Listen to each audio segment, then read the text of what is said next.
Ketika Bandara Kuala Namu di Sumatera Utara sekarang menjadi dikelola manajemennya oleh India, maka banyak di benak masyarakat muncul komen, sudah ngutang bangunnya pas jadi dikelola asing. Sebegitu tidak ada kemampuannya kah dalam membangun dan mengelola bandara? Apakah dulunya nggak mikir bahwa membangun itu harus ada yang mengelola? Yang buat untung usaha itu bukan membangunnya, tapi kelolaannya. Bener kan ya? Juga langsung terbayang 3 bandara lain yang dibangun namun sepi, yaitu Bandara Kertajati, Bandara Purbalingga, dan Bandara Jogja (YIA) yang jangan-jangan bakal dikelola asing juga. Sebenarnya ada sih alasan kronis, yaitu efek pandemi yang berkepanjangan sehingga bandaranya merugi. Ya tidak bisa dipersalahkan juga komentar pejabat seperti itu. Komen tadi membuat masyarakat makin membayangkan proyek lain, KRL yang belum selesai, kereta cepat yang penuh kontroversi, dan banyak lagi membangun infrastruktur jalanan menjadi propaganda kesuksesan membangun hanya etalase politik tidak produktif. Jadi ikut terbayang-bayang itu semua. Semua infrastruktur itu tidak salah. Sungguh, membangun itu tidak pernah salah. Semua itu ada manfaatnya. Sungguh. Namun, ketika hasilnya tidak maksimal, tidak ada yang mengelola, dan memberatkan, baik secara bisnis karena lama balik investasinya, juga berat karena beban hutang cara membangunnya, maka kita harus menemukan solusi. Walau agak ngocol memberikan solusinya, bikin kuping panas, namun tetap kita harus memberi solusi. Sungguh, kalau kita detailkan, kita New Mind ini sangat mendukung pembangunan infrastruktur. Yang membedakan dari sisi pandang New Mind adalah membangunnya kaum New Mind adalah caranya yang berbeda dengan Old Mind. Bukan tujuan yang berbeda, sama tujuannya. Sekali lagi, caranya. Cara berhutang, pakai teknologi asing, pakai uang asing,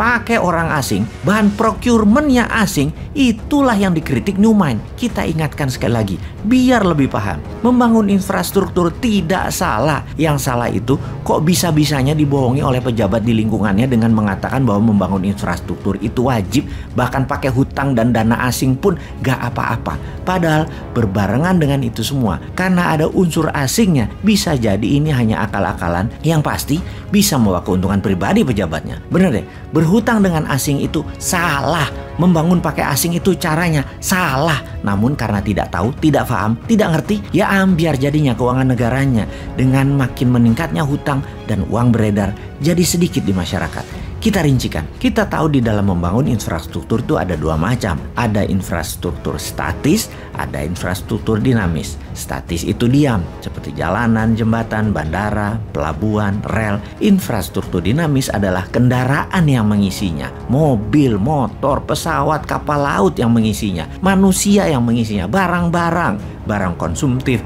barang produktif, apa aja. Semuanya barang itu adalah yang disebut pengisi infrastruktur statis. Entah bagaimana kok ditelan mentah-mentah dengan pemahaman bahwa negara Tiongkok membangun infrastruktur jalanan dan lain sebagainya sebagai landasan kemajuan negara Tiongkok. Maka jawabannya adalah salah, nggak sepotong begitu melihatnya. Yang dibangun Tiongkok bukan infrastruktur statis saja, tapi plus infrastruktur dinamis. Jadi jalanan dibangun ya isinya yang berupa mobil, truk, bus, motor, semua jadi paket, dimodali, dibuat, diproduksi dalam negeri juga berbarengan, bahkan isi truknya, isi busnya jadi satu paket juga, yaitu manusia dan barang produksi dan barang kebutuhan pokok yang semuanya merupakan produk dalam negeri untuk memenuhi kebutuhan domestik dan ekspor. Pendanaannya bukan hanya infrastruktur statis, tapi juga dinamis berserta isinya. Itu kuncinya.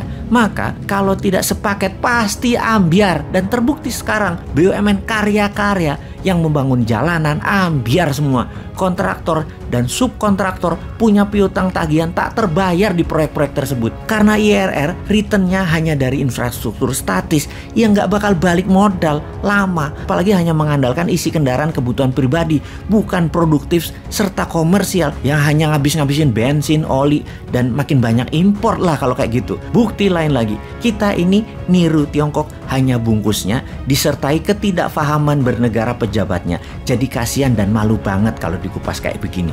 Apalagi kalau ada masalah, maka menterinya yang dipanggil, pejabat tertinggi melimpahkan 100% ke menterinya. Jadi kalau salah menterinya, kalau benar pemimpinnya. Sempurna idenya dan sempurna pasukan buzzer yang melindunginya dengan berita yang selalu positif. Di sisi New Mind, kita bukan memberikan informasi negatif. Benar kita nyinyir, tapi kita selalu memberikan solusi alternatifnya. Kita kuatkan bukti menunjang data kita. Amerika di tahun tahun 1933 juga membangun infrastruktur jalanan.